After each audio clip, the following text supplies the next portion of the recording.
What do you remember about the first time that you met D'Angelo? I remember him being excited about me, which was kind of, kind of cool. Right.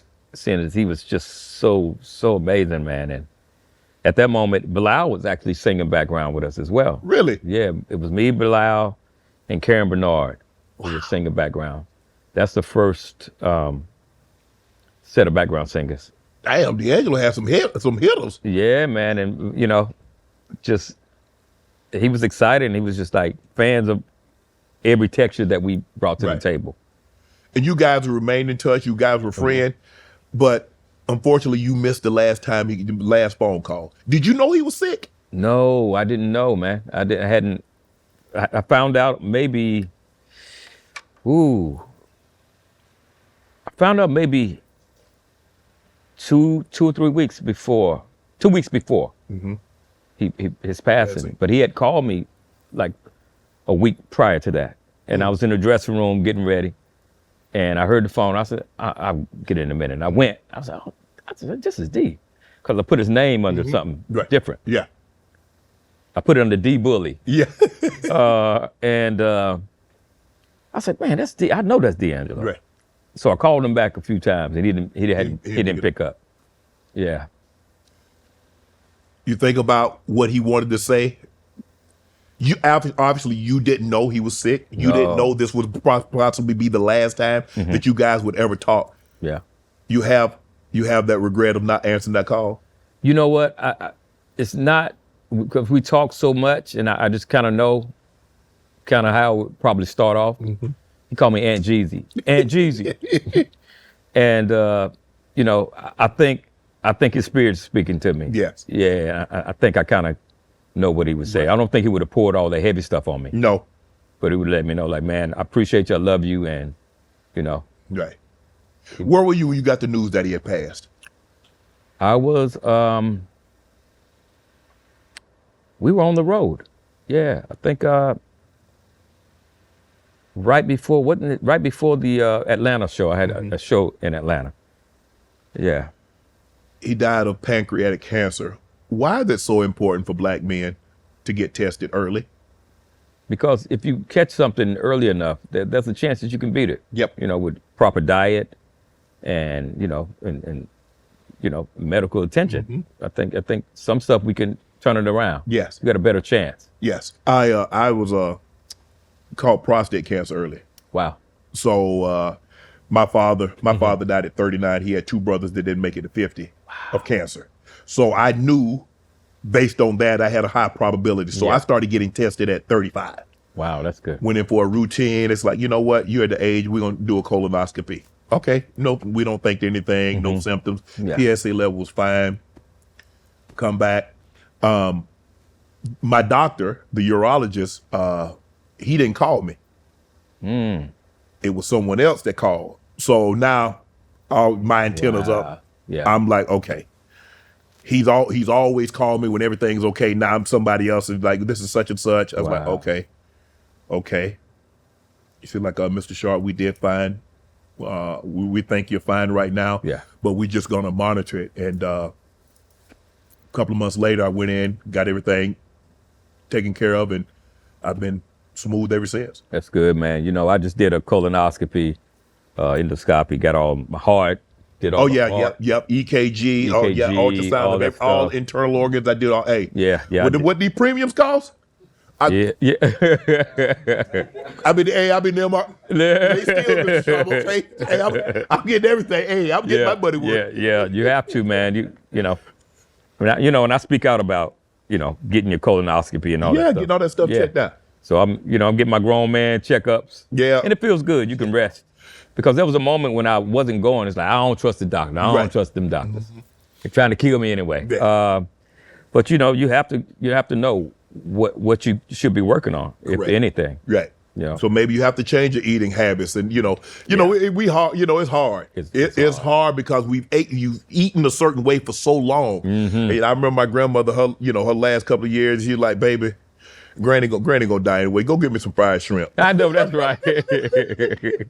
And so what? I was like, hey, We sneaky go get her Friday. I mean, she was 89 years of age. Oh man, she had a nice. That's a nice great, run, man. A great life. Yeah, it's a great life. Also, someone you were very close to, Angie Stone.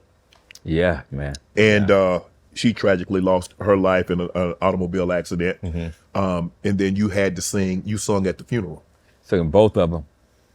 Yeah, that was pretty hard. And you know, and they wanted me to go and view her body. And that before going to view it, I was just like, I don't want to see her all messed up and mangled up. I just don't want to see that. Right. It's hard enough that, you know, she's gone and the way she left. Right. And so she's like, no, just come, please. And I went and she looked amazing. I'd never seen anybody laid to rest looking so peaceful. And she had a smirk on her face like, I told y'all, I'm serious, man, in all Angie Stone fashion. Right. So it was just good to be able to be there for her family, man. What's one of your favorite Angie stories? So me and Angie were working on the duet that we had, and we were in New York City, down in the Village, and we had let out the studio at 4 a.m. And it was a blizzard. Yeah. So we had to all get in the same cab. First, we had to get a cab that wanted to pick our blacktails up. And so we end up, you know, slipping and sliding in the snow. Right. And that was one of the funniest things. Because, you know, Angie, she almost bust her butt. And we laugh about it, right. Man. And just being on tour, we did a Silk and Sandpaper tour. So we always would bring that blizzard, the snowstorm in New York City. And, you know, country. We wasn't used to that. Right. Angie and D'Angelo have, so I mean, think it's got to be tough for him.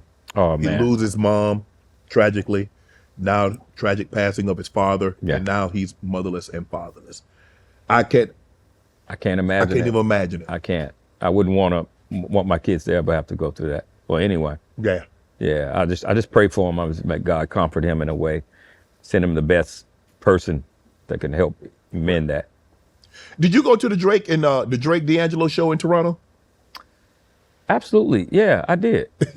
Yeah. Actually, I went with Drake to see D'Angelo. Okay.